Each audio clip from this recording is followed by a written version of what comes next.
দীর্ঘ ১৭ বছরের নির্বাসন শেষে লন্ডন থেকে স্ত্রী ডাক্তার জোবাইদা রহমান ও মেয়ে ব্যারিস্টার জাইমা রহমানকে নিয়ে দেশে ফিরলেন বিএনপির ভারপ্রাপ্ত চেয়ারম্যান তারেক রহমান।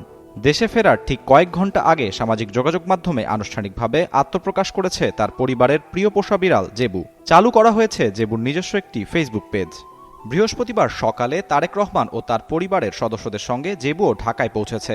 শাহ সিমেন্ট, তুমি আমি মিলে বাংলাদেশ নির্মাণে নাম্বার 1। সাইবেরিয়ান জাতের লোমশ এই বিড়ালটি মূলত তারেক রহমানের কন্যা জাইমা রহমানের পোষা বিড়াল। হালকা মেজাজ ও কিছুটা স্যাটারিক ধাঁচের কন্টেন্ট নিয়ে সাজানো জেবুর নতুন এই পেজ, যা ইতিমধ্যে অনলাইনে বিড়াল প্রেমীদের নজর কেড়েছে।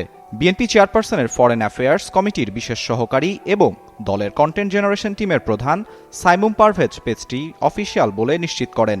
চলতি বছরের শুরুর দিকে তারেক রহমানের মোবাইল ফোনের দিকে একদৃষ্টিতে তাকিয়ে থাকা জেবুর একটি ছবি ভাইরাল হওয়ার পর থেকেই এটি নেটিজেনদের আগ্রহের কেন্দ্রবিন্দুতে আসে। এরপর জেবুর আরও কিছু ছবি সামাজিক যোগাযোগ মাধ্যমে ছড়িয়ে পড়লে বিশেষ করে তরুণ প্রজন্ম ও বিড়াল প্রেমীদের ব্যাপক কৌতূহলের তৈরি হয়। জেবুর এই অপ্রত্যাশিত জনপ্রিয়তার বিষয়ে বিবিসি বাংলাকে দেয়া এক সাক্ষাৎকারে তারেক রহমান বলেছিলেন, বিড়ালটি আমার মেয়ের, কিন্তু এখন এটি সবার বিড়াল হয়ে গেছে। আমরা সবাই এটাকে খুব ভালোবাসি এবং পছন্দ করি।